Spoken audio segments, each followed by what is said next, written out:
Okay, so I think we're on 12:30.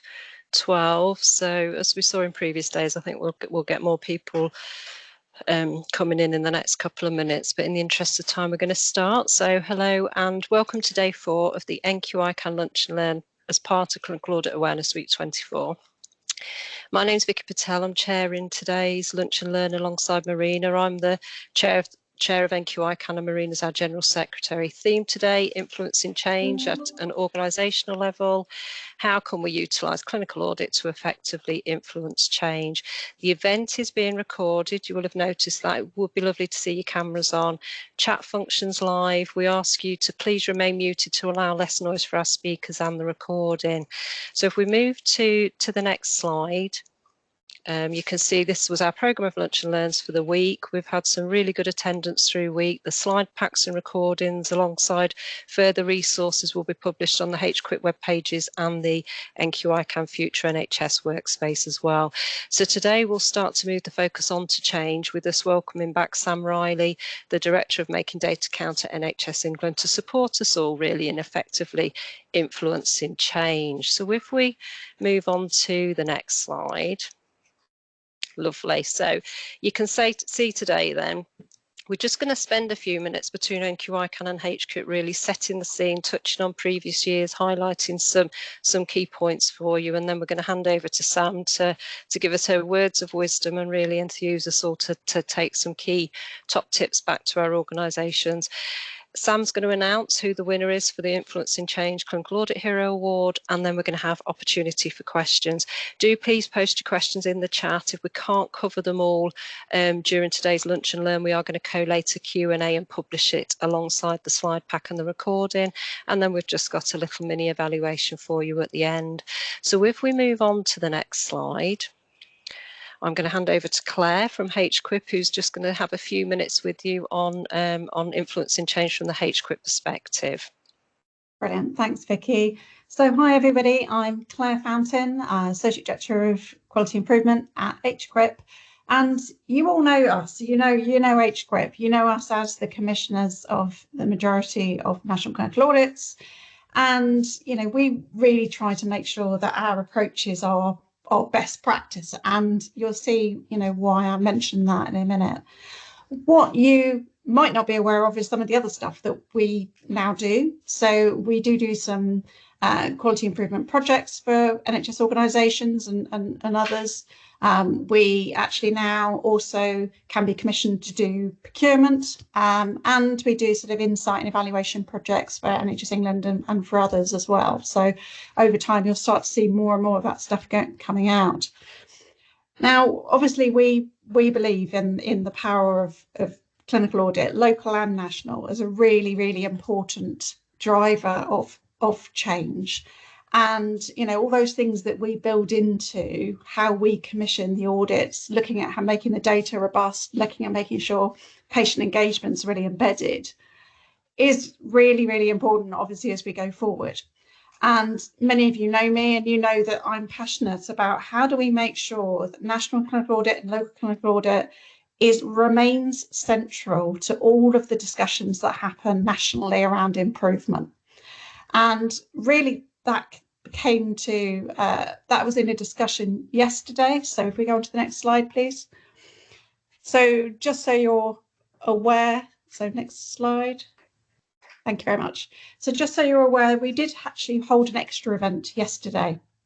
And we had Elsa Brotherton from the National Quality Board, who's the Director of NHS Impact from NHS England. And she came and told us all about the NHS Impact Framework, which has been out for a while. But what we really wanted to engage in some discussion around is how can we all, as members of the clinical audit community, make sure that we are heard in our own organisations, that when organisations are developing their own organisational approach to QI, which is what the framework asks of every organisation, how do we make sure that you all have a voice in that and it's not seen as clinical audit is quality assurance? It is, we all know what a brilliant and robust methodology it is. So we need to make sure that our voices are heard. So that session was recorded, and we had some great speakers. We had Els Brotherton giving an overview of that NHS impact session, that impact framework. We had a presentation from the NDA team talking about how they've been sort of working across primary and secondary care and influencing change. And then we also had a sort of personal take on leading change from Amy Baker, who developed all those lovely sort of dashboards that they use locally. So we really focused on, the people side of change, and then also how can we all be change agents within our own organisations. So please do go check out the recording when it's available. Please do familiarise yourself with NHS Impact. And Elsa, who's obviously quite senior in NHS England, she was very keen that we have ongoing discussions as a community with them as well about how we make sure that clinical audit remains central to how NHS England and how everybody talks about quality improvement, because it needs to be, we need that awareness, and hence why Clinical Audit Awareness Week is the best time to do it. So please do check that out and enjoy, the session today. I was really impressed because I was lucky enough to be on the judging panel for this year's category. Fantastic entries this year. I won't say any more, I won't steal anyone's thunder, but I was really impressed. So really good stuff. Thank you very much. Brilliant. Back to you, Thanks, Vicky. Claire. Thank you. So I think if we move the slides on, then please, please, Amanda. And obviously, I'm just going to spend literally 30 seconds on this slide. Really, it's just to flag up again about our 10 regional networks. We're going to pop some links into the chat. So if you're not yet a member, you can get in contact to join. Next NQICAN quarterly open meeting is 24th of September, 10 a.m. to 12 p.m. Live links on the web pages, so please do join us. And the one big thing to announce that we've been announcing every day really is that we've moved our local networking and sharing forum onto the Future NHS platform. So we've now got the workspace there for networking and sharing. So if you weren't a previous forum member, please do head on over to Future NHS and request to join. If you were a previous member, you will have received an invite to join. We've also got the National Clinical Audit workspace on there as well for taking action on national clinical audits, and we'll put both links into the chat.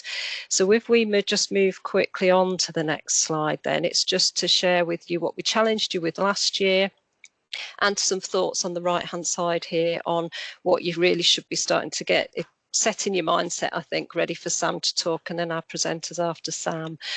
So last year we were very much strategically trying to get you to think about your clinical audit policies and processes so that they're fitting with your organisational priorities for quality, so that any change that you wanted to influence, you'd kind of got that exec buy-in for. And this year, really, I think it's about us trying to shift that focus onto, we've spent the last 2 or 3 years working with Sam, trying to share the Making Data Count resources and training. And really, we want to start to see the impact of how you're applying that locally, and really starting to see you collecting the right data, plotting it in the right way for your audiences, and helping to inform those decisions, and some really good examples. So we want to see that visibly now. So if anybody can get onto that Future NHS workspace and start sharing your examples of how you are collecting data differently, you're plotting it in SPCs over time, you're really looking for that difference where you need to improve, and then how you've actually taken it forward.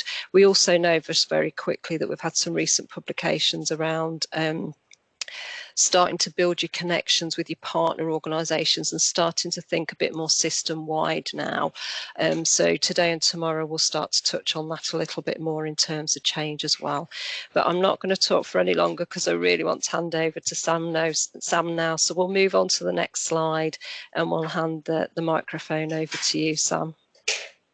Thanks, Vicky. Fantastic. So I'm going to attempt to share my screen. It worked a minute ago, didn't it? So let's see if it works again. So hold on.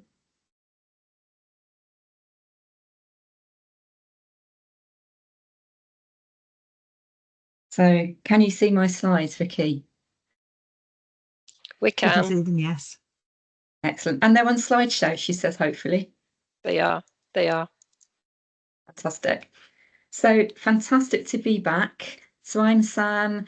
Sam Riley, I'm Director of Making Data Count at NHS England. Now, some of you might already know about Making Data Count. You might even be doing it already. Some of you might be new to this. I've only got a brief slot, so I want to reflect on the journey so far, and I'm going to signpost some new things that are available, but also direct you to some of the pre-existing opportunities that are there if you don't know about them already. So, is anything moving? Here we go. So let's have a little look at the journey so far.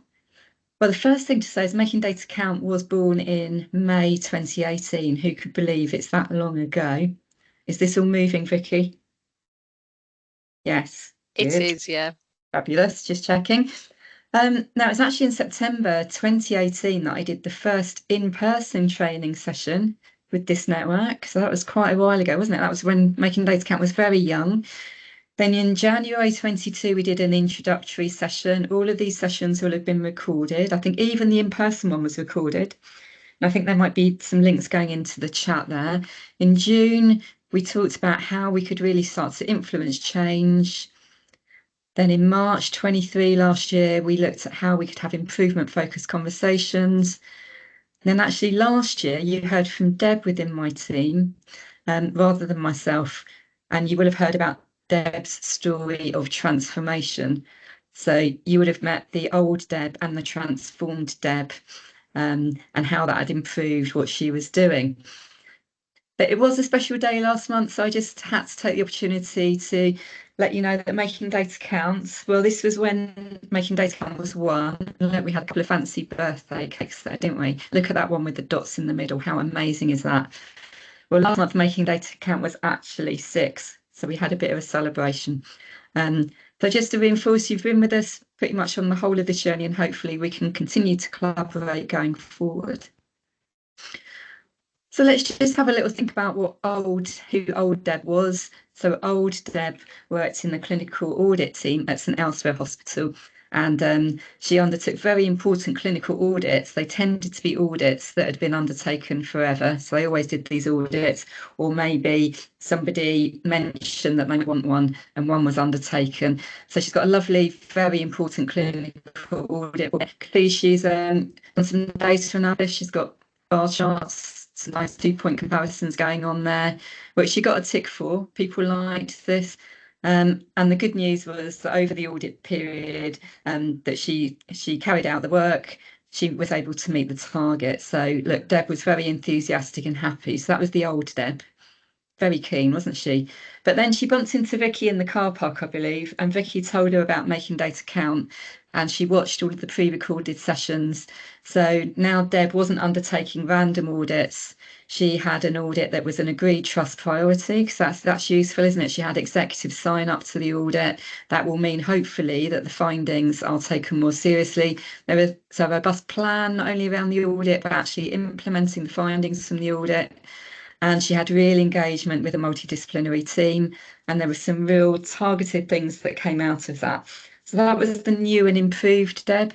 She does look a bit different, doesn't she? She looks a bit more sophisticated, I think, in terms of what she's doing. She's still keen.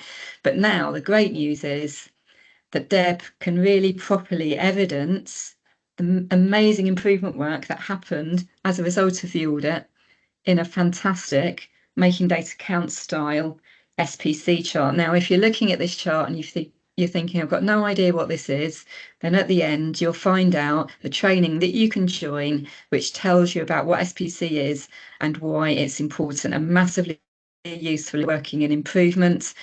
But even if you don't know SPC, hopefully you can see we've got a significant change in this data. We've got much more consistency in terms of mental health triage assessment being completed. And the red line is the target. Look, we're able to achieve the targets. That's why we're now celebrating. If we made amazing improvements, the data can prove that. So this is what we're aiming for, just reinforcing what Vicky just said.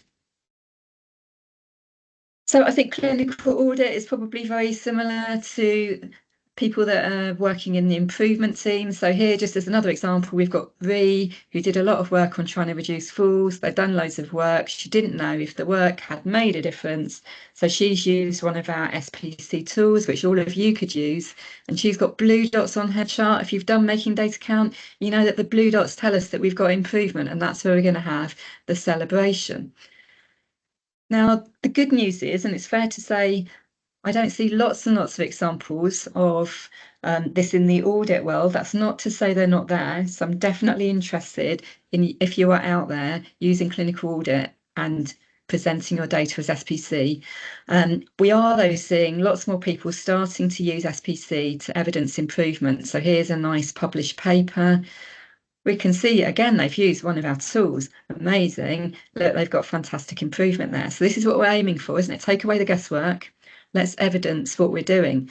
Now, I wasn't lucky enough to go to the IHI European Forum this year that was in London, but Adam, who used to be the Director of Improvement for NHS Improvement, if anybody remembers looking at the charts here, using SPC, this is in the quality improvement posters that he saw, and we're now having these tools used across the globe. Amazing. Now, I believe this lady, I can't remember which trust this was, but she did work in an audit team, I believe, and she won a prize for a quiz. So it suggests the fact that she got all of the questions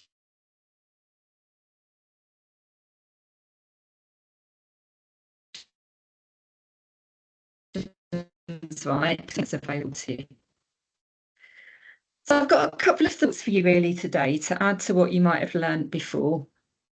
So I'm going to take us through a little bit of a story. So we're going to talk Sam, about before you NHS continue- Trust again. Hello, Sam. Can we interrupt slowly Hello. just to say, I think your speech is breaking up. I wonder if turning your video off would help. Okay, I'm going to have to, that might be a bit of a challenge for me. I think I need to battle on. Okay. Sorry about that. That's the office Wi-Fi. Okay, so we've got a priority for St Elsewhere NHS Trust, and we've got a very keen clinician here. And this very keen clinician has been quite concerned about people like Raymond. So this is Raymond, Sam's dad. This was at one of my birthday parties some years ago. Unfortunately, Raymond isn't with us anymore, but she's been quite concerned about people like Raymond that are turning up to the A&E department, and the organisation has decided that a local priority needs to be focusing on a respect programme, which I'm imagining that a number of you are familiar with. So they've got a whole programme in place to improve various elements within this improvement work, focusing on respect. Now, the good news is that the organisation knows about SPC charts, so they're collecting the data. They're collecting the data regularly, which is always good, isn't it? And they're plotting the data in one of these SPC charts. So we can see we've got some variation over time. They've set a target here, so we've got 100% target. Now, if you know about SPC charts, or even if you don't, you're going to know that actually the chances of us achieving this target, well, are pretty slim, aren't they? So the improvement efforts, this organisation has been trying to improve things. The improvement efforts aren't working. Nothing has changed. The target is a very long way away. Now, what's the impact of having such a difference between how our performance is currently and what the target looks like? Well, I can tell you it's making people feel a little bit like this, which is understandable, isn't it? The target is such a long way away. We can't imagine that this is possibly ever going to make a difference. So what might we be able to do to try and focus on improving things? Because that's going to be quite demotivating, I think, trying lots of things and it's not working. But the good news is that this organisation, St Elsewhere, has got a really active quality improvement team. And the head of QI has attended one of the Making Data Counts training modules, which is quite new. And she's learned about the fact that it could be useful to set an interim target. And she knows that the Making Data Count team have actually come up with a methodology, which you can all learn about, which is about setting an interim target. So that's great news for our clinician and the whole team, because they've been quite worried about where they are. Now, I don't know if this might chime with any of you, but my experience over the years is we can quite often try to apply a diagonal line to where we want to be compared to where we are now. So here's a nice little fun cartoon diagram that we found where we can see that actually we're going to have quite a few husbands going forward, aren't we, if we continue with the linear trend line of improvement. We don't like these diagonal lines. My experience is that life doesn't work in a diagonal line. So we don't like these, please don't use these. But what might an alternative approach be? Well, maybe we could take a baseline assessment of where we are now, and we had that in our example from St Elsewhere. They did have an aspirational target, of course, which was a long way away. We could use the data that we've got to set a baseline. Of course, we want to do that before we provide any intervention. We could then put our intervention in place. We can continue plotting the data. Hopefully, we're going to see some improvements, at which point we might be able to set an aspirational target that we might be able to achieve over a realistic period of time. Now, what's the problem with collecting monthly data? Well, if you've learned about SPC already, you'll know that 6 months isn't going to be enough data points to provide us with robust process limits. So what could you do? Well, if you're implementing improvement work, you could measure more frequently. So I think that's something that you might want to think about in your work, rather than measuring something quite infrequently. And we have talked about this before. Could you measure more frequently for really key priority areas where you're implementing clinical audit programs? If you're going to measure more frequently, you're going to see the improvement in your data occur more quickly. So if we implemented this approach over a period of time using the methodology that we've got, I'm not going to go into today, then maybe over a realistic period of time, we're going to get to the position where we're achieving the target, and then we're going to be able to undertake that celebration. We've got the data to prove it. Now, what's the really important thing for you to do? Well, we could have a whole debate around targets and whether they're good things or bad things. I think nationally imposed targets can be problematic, but there is pretty strong evidence that actually if we develop local targets, then they can actually really drive improvement. But there's some key things that are important here. You need to involve people, you need to involve them at the very start. And here we can see a wide range of individuals that are going to be involved right from the very start. They need to be involved, they need to be engaged. And if we do all of this, then they're going to be undertaking something where they've got ownership. And that's going to be the key if we want to drive improvement. So we need to make a plan of action, don't we? So we're going to use something like the model for improvement. I know you have something equivalent in the audit world. We're going to come up with some ideas about what we want to do. And then, of course, we're going to implement changes over a period of time, and we're going to carry on plotting that data to see whether those changes made any impact, because, of course, we can't assume that they are going to. And we need to combine this work around setting trajectories for improvement using a robust methodology with that improvement work, because of course just by setting a target to improve doesn't magically happen, does it? We actually need to implement some changes that we hope are going to result in improvement, and then we need to continue to measure. So what are some ingredients for success? Well, that involvement of people at the very start of improvement work. What's the next part? Well, making that plan. Not just enough to make the plan, we then need to actually do the work and implement the plan. And of course, we need to carry on measuring. And I really do encourage you, if there are key programs, priority programs within your organisations, do think about that measurement piece happening more frequently. That's going to enable you to see change more frequently. And then, of course, we don't just need to measure the data and present it properly. We need to actually sit down and talk about it. We need those forums to exist. And we've talked about this in a previous session. We need to talk about the data.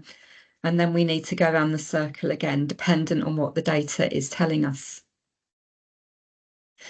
Now, I've got one other thought for you. So do any of you use qualitative data? You might all use qualitative data all of the time. My world is very much quantitative data. I'm imagining that you're going to have patient experience teams within your organisations as well. Are you really linked up with them? Could there be greater collaboration there? Because of course the qualitative angle is vitally important, as well as the quantitative angle, which is my world. So just have a little reflection on, are you linked up with qualitative work that's being undertaken within the trust, or are there some people that you could go and talk to and ask some questions? So have a think. So again, if we get all of this right, and I'm sure you've had some amazing sessions during this week, if we implement the things that we're hearing about in sessions like this, then we're going to be much less headless chicken as an NHS. Of course, we increasingly can't afford to be headless chicken. We need to be really focused. There's a massive productivity challenge. Money's really tight, isn't it, across the whole of the NHS? So we need to be really focused. If we're really focused and using these kind of techniques, we're going to be able to focus on our patients.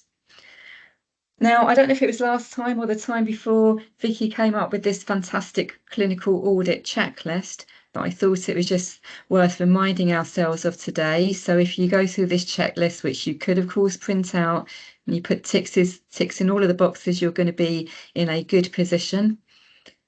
And Vicky also created a lovely clinical audit action plan, which you may already have things like this. But again, these are resources that you can download to be able to help you out.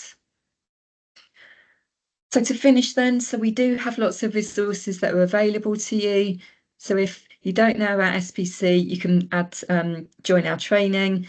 If you haven't got tools to create these fancy charts, then you can simply use our tools. You can download them. They're very easy to use. They're designed for people like you in your roles.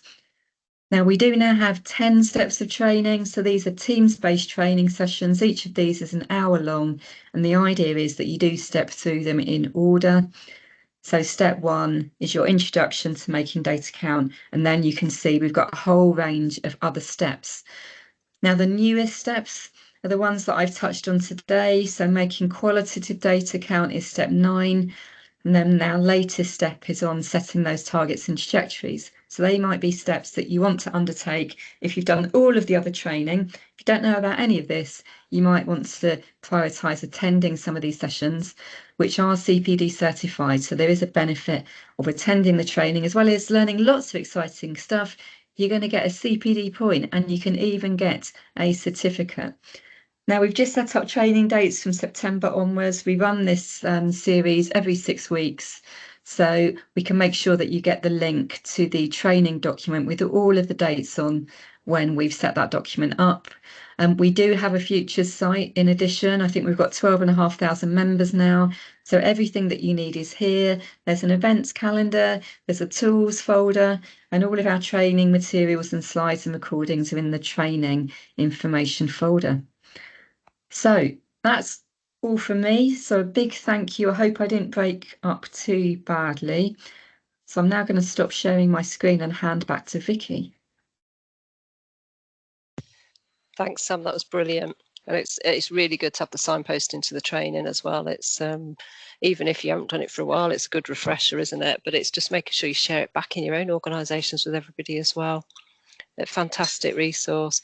So we've potentially got a couple of minutes if anybody's got any questions for Sam. Anybody raising their hands? Stunned silence, look. There is one hand there, Vicky, you might not be able to see. Yeah, it's just flashed up now. So is it Moji? Do you want to take yourself off mute? Hello everyone, good afternoon. I put something in the chat actually, and I said in some trusts like mine, the QI teams are quite separate from the clinical audit teams, and they seem to be the ones who use some of these tools that have been mentioned in this presentation. So I think sometimes there's a bit of separation that you just deal with audits, we deal with QI. And I know some trusts that have them joined together will have more productive use of these tools, and there'll be more well-rounded knowledge around the whole thing, because as clinical audit is a QI tool. I don't know how we'll get over this, but I just thought I'd put it out there because I'm sure I'm not the only one in that position. Yeah, I think that's a good point. I was thinking that very thing actually when I was getting the train to the office today, and I was wondering how many organisations did have joint teams. So interesting point, I think, and a very well made point. Absolutely. I think, yes, some are combined and some are separate, but I think even if yours are separate, still access that training, but maybe now's a good time to start building that collaborative relationship so that you can work on projects together. Lovely. Emma? Can you hear me okay? Is that... We can. Yeah. Yeah, our teams are separate, but QI is very much built into the scene. It's sort of very much built throughout our trust, and clinical audit is as well. So we're quite lucky. But something I like to do, regardless, is I like trying to get the QI methodology used to help really make sure we have effective action plans coming from our audit. So even though they might then start doing separate projects, you get really effective actions because it's not just sort of stepping a bit away from, oh, we're just going to do this. It's like, actually, what really are the root causes? So it's just my sort of something that I've been kind of trying to push in the last year a lot, and I do think that it really does make a difference to some of the actions. So I'm actually thinking of my local projects more, but our nationals, we do it as well. So I thought I'd share. That's brilliant. No, that's brilliant. I think that's a really good example of how you can work together, so to really influence that change. I'm aware we've got one hand up, but we're a minute past. Is it a quick question? It's not a question, it's just a comment that a lot of the national audits are actually continuous data now. But a lot it's in run chart format rather than SPC format. It is. But the vast majority are not snapshot audits anymore. They're continuous and they collect weekly and monthly, some of them. So that, you know, I don't think people are as aware of the dashboards as they should be. Our teams aren't joined, but I'm the clinical lead for audit and QI, so I'm able to pull that together. But it's just something to bear in mind. Yeah. No, I think it's a valid point as well, and we have been feeding back as well. It'd be good to start to see some of that national audit data in those SPC charts, wouldn't it? Be great. Thank you. Right, I'm gonna hand back to Sam and ask Amanda to move the slides on, if that's okay. Okay, it's now the big moment for Kia. Absolutely. Okay, so very exciting. So we've got 2 winners this year, which is very exciting, and you're going to hear from them shortly. So in no particular order, because they were joint winners. And we've got the diabetic foot infection team at Ashford and St Peters. So some comments from the judges, very well structured, plenty of data measures, which is fantastic to hear. Improvement clearly demonstrated. Interventions had QI built into them, as well as extensive background research undertaken to identify best practice. So that is fantastic news. Many congratulations. And then our second winner is the Infection Prevention and Management Team, University Hospitals, Plymouth. So comments from the judges, clear structured clinical audit with real changes in practice, including an electronic form and guidance at point of care. Clear improvement was embedded with reduced catheter use and reduced avoidable infections. So many congratulations. Sounds like there's some fantastic work that's been undertaken there. And I think now we're going to hear all about it. Is that right, Vicky? It is, yeah. So I think we can move on to the next slide, and we'll hand over to Marisha, if that's okay. Thanks, Sam, for that. That was brilliant. Thanks, Vicky. I think Kanupriya, my colleague, is going to start presenting, and then I'll catch up in between. Kanupriya, if that's okay. Yes. Hello, everybody. My name is Kanupriya. I'm the junior clinical lead for the diabetic foot infection team, along with Marisha and my wonderful teammates that have come to make some improvements in patient outcomes, and very thankful to be awarded for that work we're doing in the trust. I'll just take you through the journey of how we brought about change in our trust, in a wish that we inspire other people to influence change elsewhere as well. Next. Thank you. So just coming to the diabetic foot problem, first in our clinical attachment in October last year, we were able to identify the magnitude of the problem. So just to give a glimpse that there are about 4.3 million people in the UK, about which 30% develop foot ulceration, and out of those, about 50 to 60% develop infection, and 20% of those develop osteomyelitis, which is the infection of the bone, and about 2 to 4% undergo amputation. So and the prevalence and the incidence of this problem is increasing every day. Next. So we conducted an audit in patients who were undergoing outpatient parenteral antibiotic therapy for a duration of 2 years, from August 21 to August 23. These were all adult ambulatory patients that were treated either on IV at home or IV in the Willowday unit, which is our local unit for infusions post-discharge. So we studied about 59 patients, out of which 48 were male and 11 were female. The mean age was 65. However, the uncontrolled diabetes in our patients was as high as 56%. Coming to the disease stratification, the diabetic foot osteomyelitis was about 93%, and diabetic foot infection was only about 7%. Next. So we studied our patient cohort on under 50 variables, out of which we could deduce these findings that were of immense importance. The adverse drug reaction in our patient population was as high as 36%. Readmission rate was 32%. Endocrinology and vascular review during their OPAT journey was only done in 70% of the patients.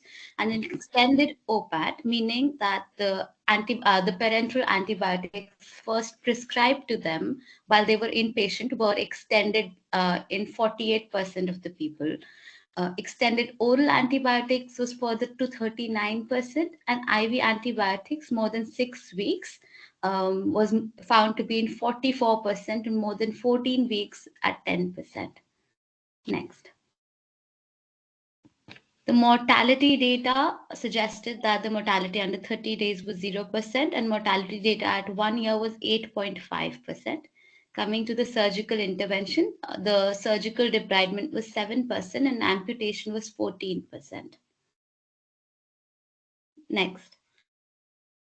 So further on, we segregated these 50 variables into infection outcome and OPAT outcome in line with the BSAC outcomes registry and how they kind of segregated their outcomes. So we divided into cure, improved, and failure in terms of infection outcome, which showed us that our cure rate was 27%, and an improvement was 36%, and our failure stood at 37%. Next. Coming to the OPAT outcome, it was again segregated into success, partial success, indeterminate, and failure on defined definitions as per the BSAC registry. And the success rate was at 37% for our trust, and the failure rate was at 36%. Next. So we further went to compare our data with the national averages and see where we're actually at, and if we're giving the outcomes that are expected out of us. So the national average for infection outcomes stood at about 52%, whereas we were just at 27%. And when it comes to the OPAT outcomes, the OPAT outcomes of a national average was at 70%. However, we were just at 37%. So we were grossly behind the national averages.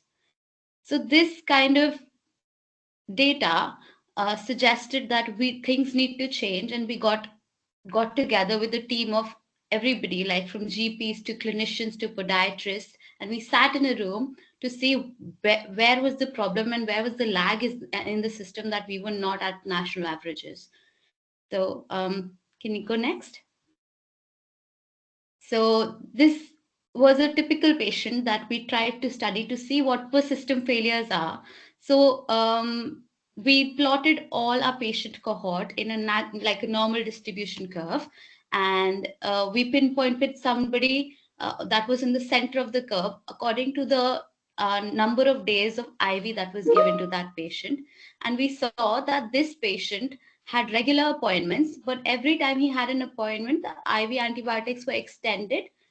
One, because of difficulty of obtaining MRI results, or missed appointments or MDTs. So a person who was planned for treatment for 30 days of IV antibiotics post-discharge actually ended up getting 69 days just because of system failures. So we thought that things needed to change. Next. So we took an improvement approach to this, and we studied this complex problem and thought how to improve things. Can we go next?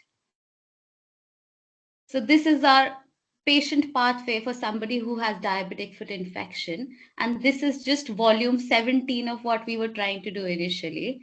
So, and me as a person who was in the A&E treating these patients, didn't know where to refer these patients. So I thought that how do I expect my patients to understand what this pathway looked like and where to get their kind of care? Next. So these were some action inhibitors that we were sort of dealing with while we started our journey. So there was inertia, fear, isolation, self-doubt, and apathy. Next.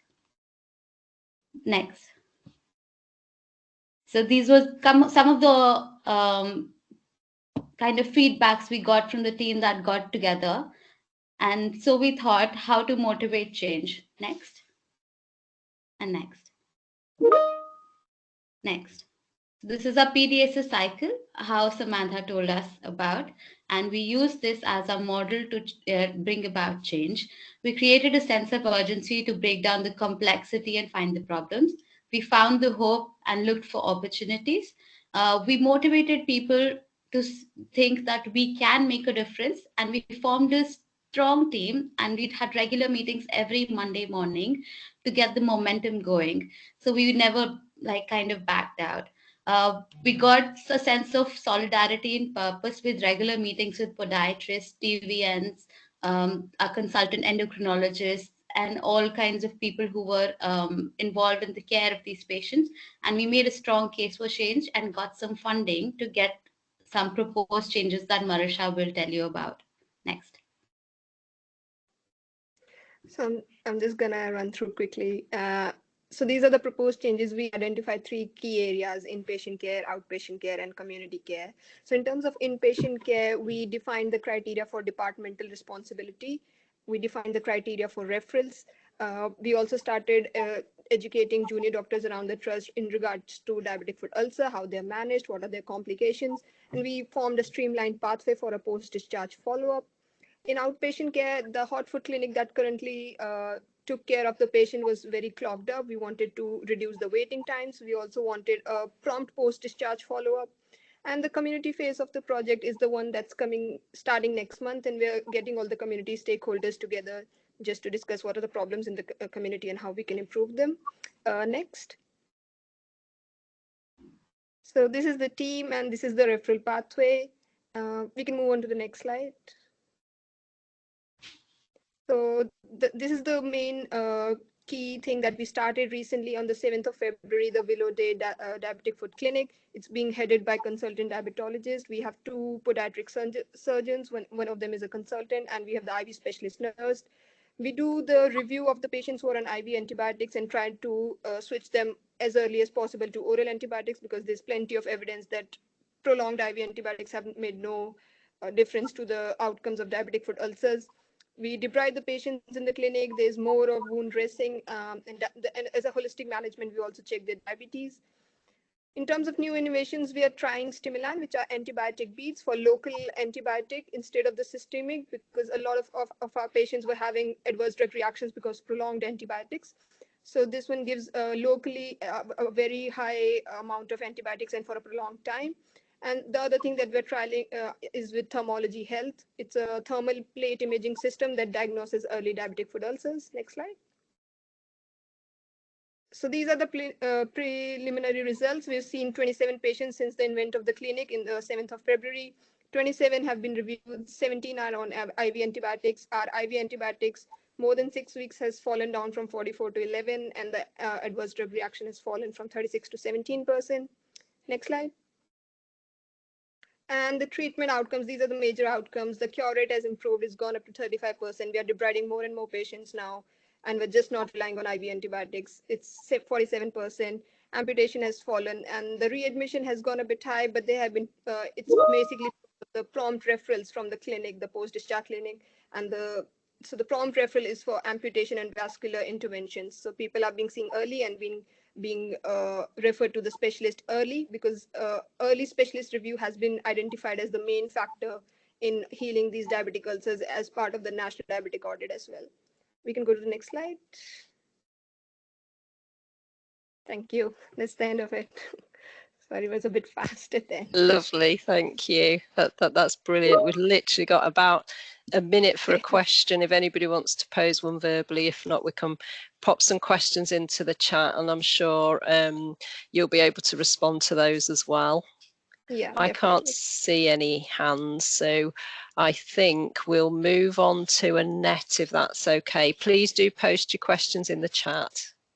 Excellent. So Annette, we'll hand over to you to hear about your project. Thank you. Okay, thank you very much. And thank you for recognising our work through this award. Before I start, I'd just like to say that it would not have been possible for the Infection Prevention and Management team to have won this award without the engagement of all the matrons, ward managers and clinical teams who have embraced the audits to support their teams and resultant project work. Also, the valuable support of the eForms developer and digital and innovation services. Importantly, central to our audits are the patients that we care for, and this has been primary and driving focus of our monthly prevalence audits. Next slide, please. So the Infection Prevention Management team send out the audits each month for those 3 devices shown. And it is the clinical audit, the clinical teams who complete and submit these audits to us to review and interpret. Next slide, please.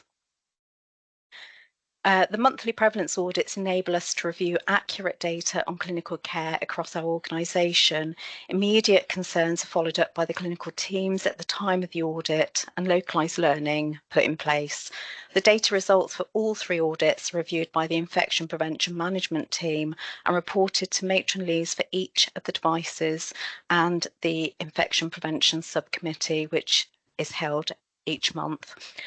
The overview allows us to understand what's happening across the organisation on the shop floor, so to speak, and to understand any themes and plan actions from them. Next slide, please.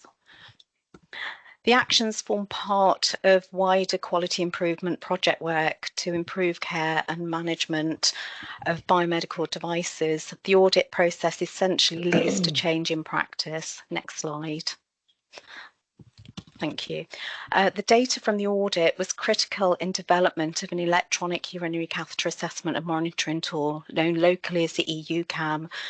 And the audit has continued to be pivotal in enabling us to measure the changes to practice that were achieved as a consequence of implementing the electronic tool.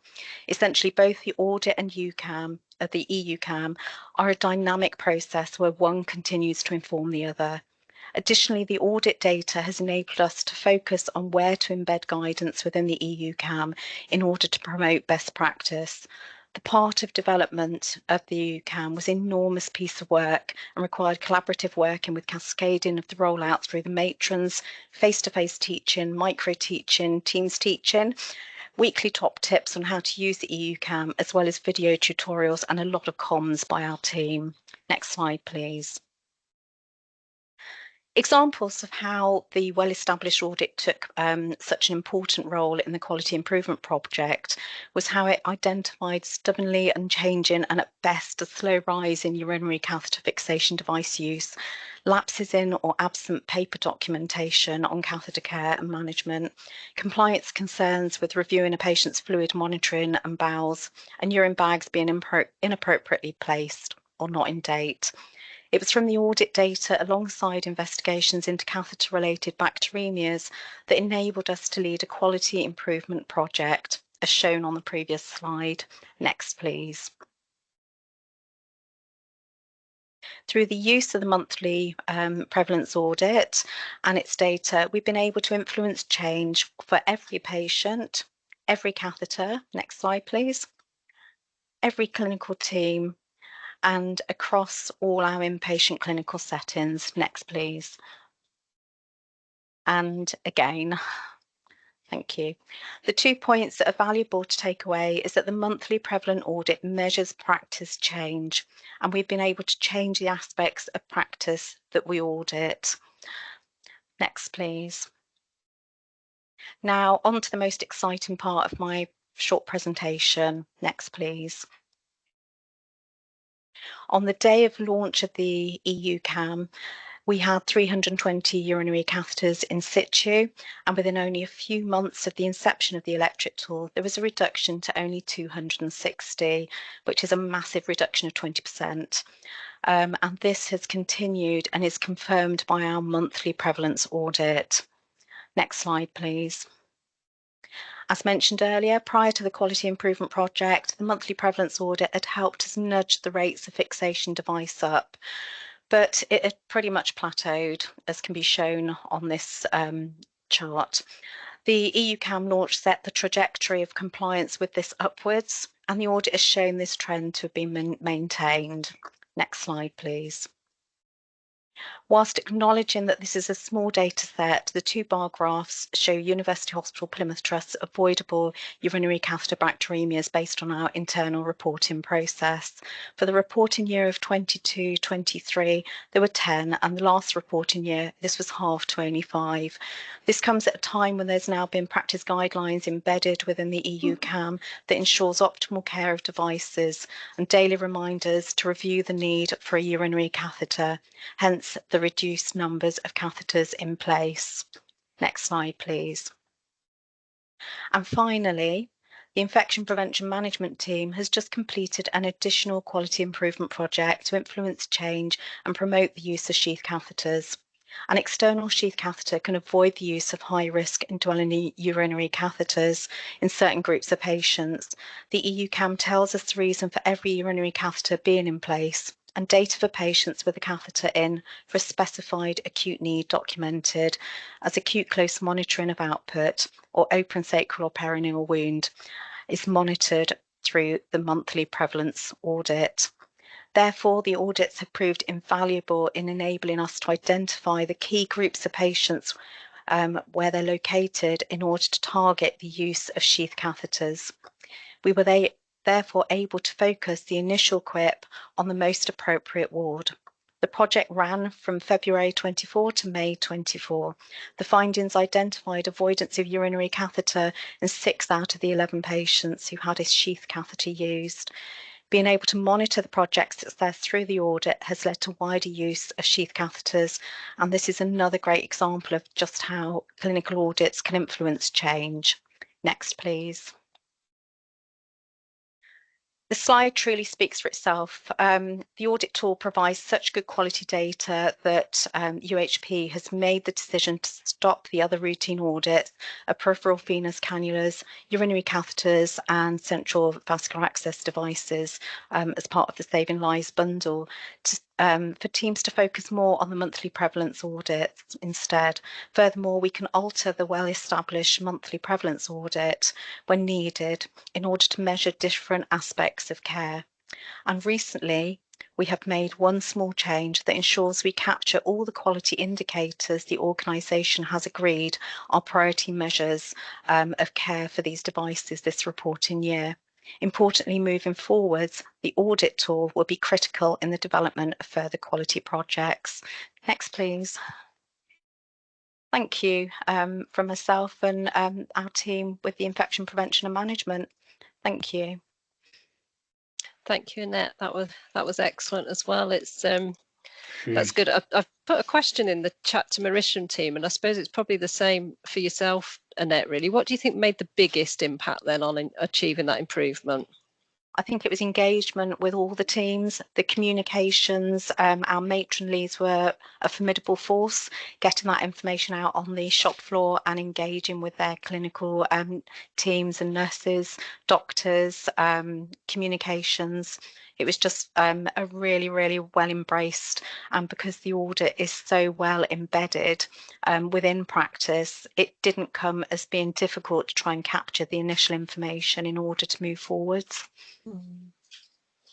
And then Marisha, I'm just thinking about your project as well, because you obviously had the weekly meetings, didn't you? So I was just wondering what made the biggest impact for achieving that improvement, do you think, from your perspective?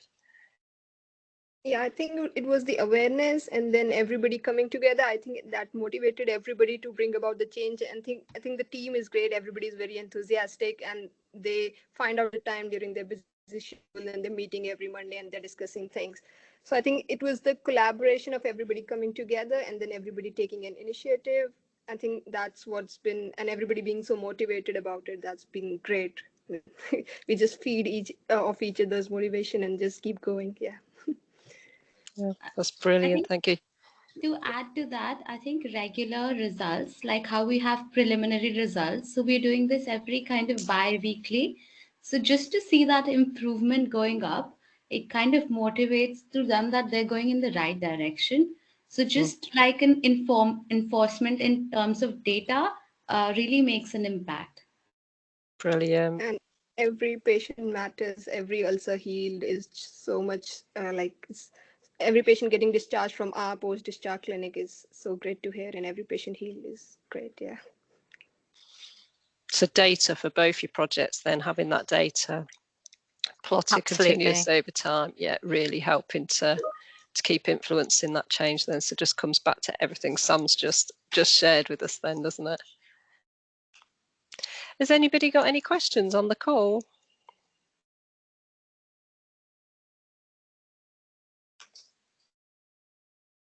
Not seeing any. Oh, Claire, there you go. I'm always happy to ask questions. Anne, in terms of the catheter, did you see any increase in falls or any other sort of unintended consequences from your project?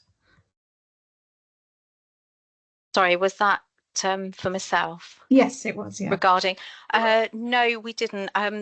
From the sheath catheter use, we were aware of the fact that it could actually reduce the risk of falls. We haven't particularly looked into that as a separate entity because our aim was to reduce the indwelling catheters, but it is certainly something that could be taken on board and looked at as part of the wider scope of the project moving forwards.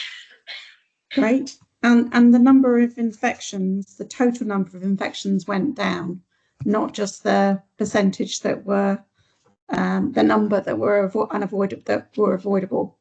Is that right? Yes. Yes. I think it's fantastic. Really, really fantastic. Thank you. Lovely, and there's lots of comments in the chat as well, so for you to have a look at as well and feedback to you. So yeah, many congratulations to both teams. So thank you for sharing. That's always really informative, and I know that HGRIP are going to work to get some case studies onto their website as well. Marina, I'm conscious you want to run an evaluation as well, don't you? I do indeed. Yes, I've just put in the link in the chat now. Please do click on the link. It only takes a minute. It's literally just a couple of questions. And it does help us to develop the events for future. So please do just take 2 minutes, or even a minute, just answer these. Lovely. Thank you very much. So you're going to post that. People are going to click on that link, hopefully. Give us your feedback. We, as Marina says, we will use it to help shape future events. I think it's a really big thank you to everybody that's joined today in terms of attendees, but also our key speakers. Thank you to Sam for all your words of wisdom as usual, and obviously we will make sure that we're signposting to the Making Data Count workspace on futures and all that fabulous training and resources, and we'll look to see what we can put on for future events. And obviously thank you to Claire for sharing obviously your words of wisdom from a HGRIP perspective and everything that we're trying to do to support teams on the ground to really be influencing that change effectively back in their organisations and across their systems and pathways. So I suppose it's I think we might have another slide with a few tips to think about to take away. We do. So it's just a case of reflecting back on the last 3 days lunch and learns as well, because we've touched on factors that influence change through the patient safety lunch and learn, the patient and public involvement one, and the health inequality one as well. So there's obviously tips you can pick up from those events, and you can listen to the recordings, look at the slide packs for anything that you can glean from there to take away back to your organisation. And then I suppose today it really is thinking about that training, that getting familiar with making sure we're measuring the right data, we're measuring continuously, we're plotting it in those SPC charts so we can clearly see where we've made a difference, but also where we've got some concern. And then that whole aspect around that whole influence and engagement, and making sure that you're keeping the conversation going and that you're showing people that data continuously so that they can see that impact that any improvements make in. So we do hope that you've got some top tips from today's session and you feel invigorated to take some of this back to your own organisation now and apply it to your local audits. So tomorrow, I think if we've got another slide, fantastic. So tomorrow is about sustaining change. It's all about sustainability now and making sure that actually we're using our clinical audits to help us shape health and care going forward so that we've got that sustainable health care for our patients, and any changes that we make do actually sustain in practice. So it follows on nicely from Sam's session today. So please do try and join us at 12:30. Links on the HQIP website. We look forward to seeing you tomorrow. Massive thank you again to everybody for today. Hope you have a lovely afternoon and thank you for joining us. Thank you.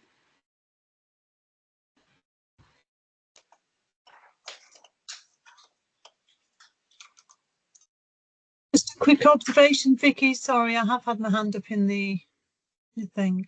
I'd just like to mention, you know, the accessibility, because I missed one of your sessions yesterday, and it was by 5 o'clock the day before that we needed to register, and I didn't realise that, so I missed one yesterday, but managed to book in for the next couple of days on the, you know, the registering ones, and I just wondered if anyone else had similar problems. But it was responded to very quickly as well by your team, so thank you for that, and that's enabled me to join today. So lovely, good, excellent.